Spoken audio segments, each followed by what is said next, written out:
Salut à tous, cette semaine un vrai coup de cœur et une énorme claque, c'est L'Amante d'Étretat. C'est le deuxième roman écrit par Stanislas Petrowski et publié aux éditions L'Atelier Mausésu. Voici comment il est présenté sur la 4e de couverture. Isabelle et Frédéric vivent une des plus belles histoires d'amour qui soit passionnée et fusionnelle. Mais un jour où Frédéric part s'adonner à sa passion, la planche à voile, il disparaît corps et biens en mer. Isabelle va doucement mais sûrement sombrer dans la folie, sans l'homme qu'elle aime. Stanislas Petrowski nous entraîne dans les méandres de la dépression, jusqu'où le manque de l'être aimé peut-il mener. Mais l'auteur venant du monde du polar, il se pourrait que L'Amante d'Étretat ne soit pas qu'une simple histoire d'amour tragique.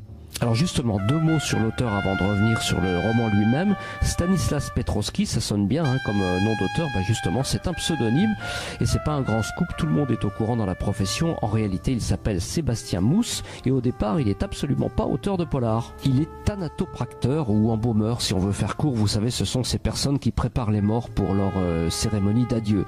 Mais quand on l'interroge sur ses passions, il confie volontiers: je suis aussi illustrateur, je me suis essayé à l'écriture et je suis créateur, directeur de collection et fait office de directeur littéraire des ateliers Mausésu.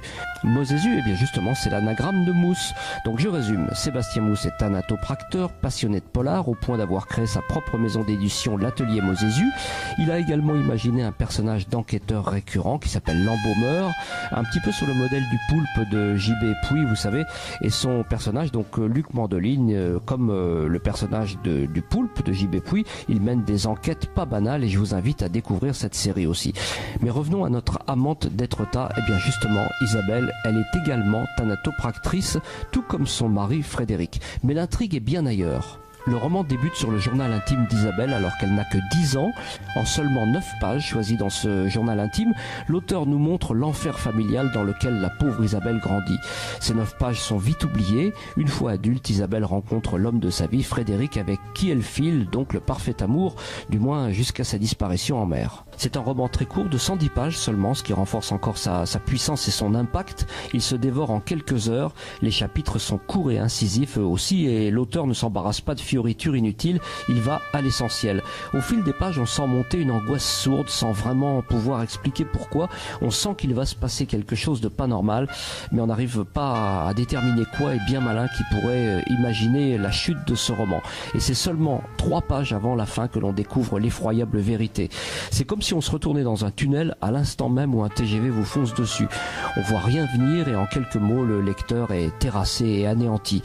Malheureusement, à ce niveau-là, je peux pas en dire beaucoup plus sans dévoiler la raison d'être même de cet ouvrage, mais rien que pour ces 3 pages de fin, il faut absolument le lire. C'est magistral et bouleversant, et pour quelqu'un qui prétend s'essayer à l'écriture, eh bien, je trouve que c'est franchement un coup de maître. À titre de comparaison, si vous avez lu et aimé Squan Island de David Vann, vous allez adorer ce roman qui fonctionne un petit peu sur le même principe. Franchement, ne le ratez pas. Ça s'appelle L'Amante d'Étretat de Stanislas Petrowski et ça vient de sortir aux éditions de l'Atelier Mausésu. Bonne lecture les amis, à la semaine prochaine.